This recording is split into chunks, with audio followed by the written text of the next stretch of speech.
안녕하십니까. 바른미래당 이종철 대변인입니다.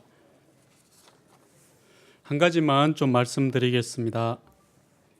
거꾸로 가는 대통령의 인식과 태도가 바뀌어야 대북 대화 협상 기조를 살릴 수 있습니다. 45년간 소등했던 연평도 등대를 다시 점등하기로 한 것이 굳이 이 시점에 합당한 조치인지 의문이 듭니다. 백령도 등대도 다시 건설한다고 합니다.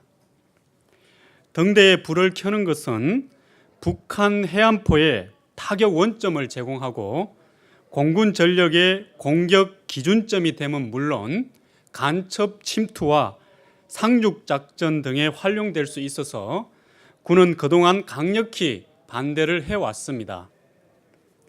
북한이 저강도 도발로 한반도 평화를 흔들고 있는 이 시점에 굳이 정부가 밀어붙이는 것도 조급하게만 보입니다.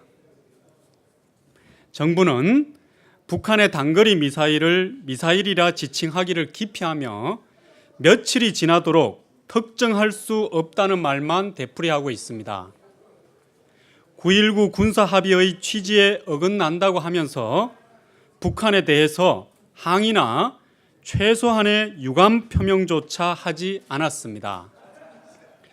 애초 취지에 어긋난다는 소극적인 표명도 북한을 상대로 한 게 아니라 우리 국민 들으라고 했던 말인 셈입니다.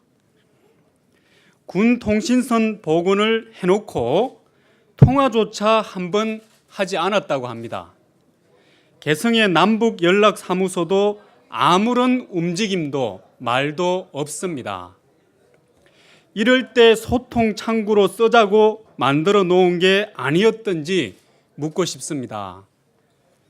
긴장 완화의 상징이자 일상적 대화와 접촉의 통로라고 내세울 때는 언제고 정작 긴장 국면에는 아무런 쓸모가 없는 무용지물이 아니겠습니까? 북한이 미사일을 쐈는데 미국이 한국의 대통령보다 일본과 먼저 한반도 정세를 소통하는 상황도 의아하기만 합니다. 문재인 대통령이 한반도에 평화의 봄이 왔다고 외국의 유력 기관지에 기고를 하고 강경화 외교부 장관은 외신 기자들에게 북한의 비핵화 의지를 강하게 피력하던 그 시점에 북한은 한국을 사정권에 둔 핵 탑재가 가능한 단거리 미사일 발사 실험을 하였습니다. 대통령은 왜 현실과 다른 말을 하는가? 대통령은 왜 조급하게만 나아가는가? 대통령에게는 한반도에 온 평화의 봄이 보이는데 국민들에게는 왜 북한이 쏘아댄 미사일이 보이는가? 여러 의문을 지울 수가 없습니다. 그리고 대통령은 왜 북한에 대해서는 어떤 말도 못하는 것입니까?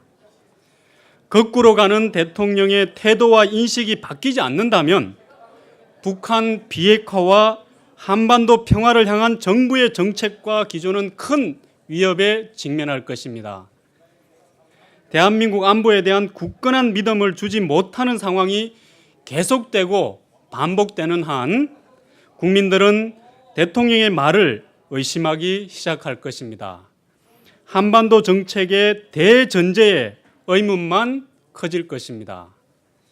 대화와 협상의 정책 기조를 살리고자 한다면 확산되고 있는 국민들의 안보 불신부터 점검하고 시급히 믿음을 회복해야 할 것입니다. 이상입니다. 고맙습니다.